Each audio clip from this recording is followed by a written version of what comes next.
કચ્છના ગામડાઓમાં વસતા દિવ્યાંગોને સ્વરોજગારી મળી રહે તેવા ઉમદા હેતુથી અંધજન મંડળ અને કેસીઆરસી દ્વારા ભુજ ખાતે કાર્યક્રમ યોજાયો હતો। દિવ્યાંગ ભાઈ બહેનોને આત્મનિર્ભર બનાવવા માટે અલગ અલગ વ્યવસાયિક કીટ વિતરણનું આયોજન કરાયું હતું। આ પ્રસંગે સાંસદ વિનોદ ચાવડાએ બોતેર જેટલા દિવ્યાંગ ભાઈ બહેનોને મોબાઈલ રિપેરિંગ કીટ, ચાની લારી ચલાવવાની કીટ, પ્લમ્બિંગ કામની કીટ, ઇલેક્ટ્રિક કીટ અને બહેનોને સિલાઈ મશીનની કીટ અપાઈ હતી। તેમણે જણાવ્યું હતું કે અંધજન મંડળ કેસીઆરસી અને સમાજ સુરક્ષા સાથે મળીને જે કાર્યો કરી રહ્યા છે તેની સરાહના કરી હતી। કચ્છમાં અલગ અલગ સંસ્થાઓ જે કાર્ય કરી રહી છે તેની સરાહના કરી હતી। દિવ્યાંગ ભાઈ બહેનો જાતે વ્યવસાય કરી પગભર થાય તેવો આ પ્રયાસ કરવામાં આવ્યો છે તેનો આનંદ વ્યક્ત કર્યો હતો અને ટીમને અભિનંદન પાઠવ્યા હતા। આવા કાર્યક્રમોના માધ્યમથી દિવ્યાંગોને કઈ રીતે પગભર કરી શકે તેવા પ્રયાસો કરતા રહીશું તેવી લાગણી વ્યક્ત કરી હતી। આજે ભુજ મધ્યે અંજન મંડળ અને કેસીઆરસી દ્વારા જે દિવ્યાંગ ભાઈઓ બહેનો છે એમને આત્મનિર્ભર બનવા માટે સરસ મજાની વ્યવસાયિક અલગ અલગ પ્રકારની અહીંયા કીટો આપી હતી। અહીંયા મોબાઈલ રિપેરિંગની કીટ આપવામાં આવી, ચાયની લારી ચલાવવા માટેની પણ અહીંયા લારી આપવામાં આવી, પ્લમ્બરિંગ, ઇલેક્ટ્રિક, સીવણ મશીન છે। આમ અંજન મંડળ અને કેસીઆરસી અને સમાજ સુરક્ષા સૌ સાથે મળી કરીને સામાજિક દાયિત્વ નિભાવતી જે કંપનીઓ સંસ્થાઓ છે એમના સહયોગથી સરકારી યોજનાઓનો પણ લાભ પૂરતો મળી રહે એનું પણ સરસ મજાનું આયોજન કરીને કચ્છની અંદર આપણે અલગ અલગ સંસ્થાઓ કાર્ય કરી રહી છે। પણ આજે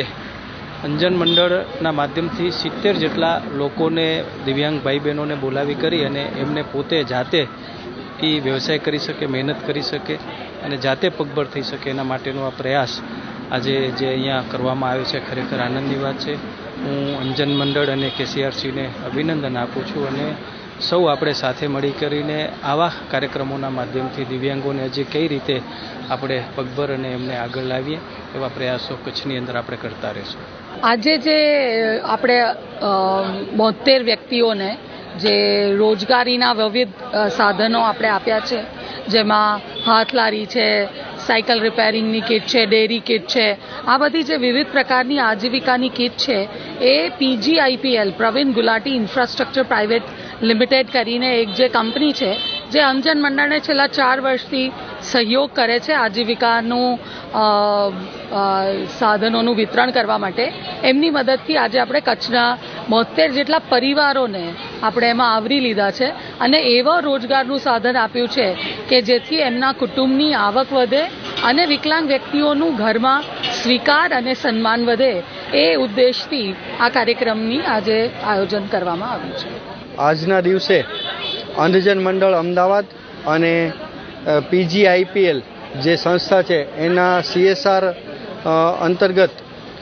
આપણે કચ્છના અલગ અલગ છેવાડાના દિવ્યાંગ વ્યક્તિઓ ભાઈઓ બહેનોને 72 રોજગારલક્ષી કીટ આપણે અર્પણ કરી છે અને આજના પ્રસંગે આપણા લોકલાડીલા સાંસદ એવા શ્રી વિનોદભાઈ અને અમારા જે અંધજન મંડળના કિન્નરીબેન દેસાઈ સાથે ઓનલાઈન પણ આપણે જોયું કે જે લોકો અહીંયા ડોનેશન CSR એક્ટિવિટી કામ કર્યું છે, PGIPLના જે અધિકારીઓ છે એ પણ આપણા દિવ્યાંગોને આજે પ્રોત્સાહિત કરવા માટે ઝૂમથી જોડાયેલા હતા અને અમારા બધાનો હેતુ એક જ છે કે જે દૂર ગામડાના જે અંતરિયાળ ગામડાઓના જે દિવ્યાંગ ભાઈઓ બહેનો છે કે જેની સૌથી મોટી સમસ્યા રોજગારીની છે અને જો એમને કોઈ નાનું એવું સ્વરોજગારી માટેનું સાધન મળી જાય કે કોઈ કીટ મળી જાય કે જેમાં એમને કંઈક કુશળતા છે તો એવી કુશળતા જોઈ અને અમે એમને આઈડેન્ટિફાઈ કર્યા હતા અને આ રોજગારીની અલગ અલગ જે 72 કીટો છે એમને આપણે અર્પણ કરી છે। આ રોજગારીની કીટ આપવાથી આપણે જાણીએ છીએ કે ન માત્ર એ દિવ્યાંગ વ્યક્તિનું પણ સમગ્ર એમના પરિવારનું આખું જે ઘડતર છે એ થઈ શકશે, એનું રોજગારીનો સ્ત્રોત ઊભો થશે એટલે એ ગામડામાં રહી અને પોતે રોજગાર કરી શકશે જેથી કરીને પોતાનું અને પોતાના પરિવારનું ભરણ પોષણ કરી શકશે અને એ જ હેતુથી અમે આજે આ કાર્યક્રમ કર્યો છે। આપ જાણો છો એમ અમે દર વર્ષે લગભગ 6 મહિને 12 મહિને આવા CSR અંતર્ગત અલગ અલગ કંપનીઓ અંધજન મંડળને સાથે રહી અને આપણે દિવ્યાંગોની સેવા કરતા હોઈએ છીએ। આપણે ગયા વર્ષે પણ 103 દિવ્યાંગ વ્યક્તિઓને નખત્રાણામાં સ્વરોજગારીની કીટો આપી હતી અને ખાસ કરીને હું આજે આભાર વ્યક્ત કરીશ અમારા અંધજન મંડળના સિનિયર મેનેજર એવા શ્રી કિન્નરીબેન કે જેઓ હર હંમેશા દિવ્યાંગોની જે પણ માંગો આવે છે એમને સંતોષવા માટે થઈને અલગ અલગ કંપનીઓને CSRને અંતર્ગત આવરી લઈ એમને વિશ્વાસમાં લઈ અને અમારી કામગીરી જણાવી અને એઓ હંમેશા મદદ માટે તૈયાર રહે છે.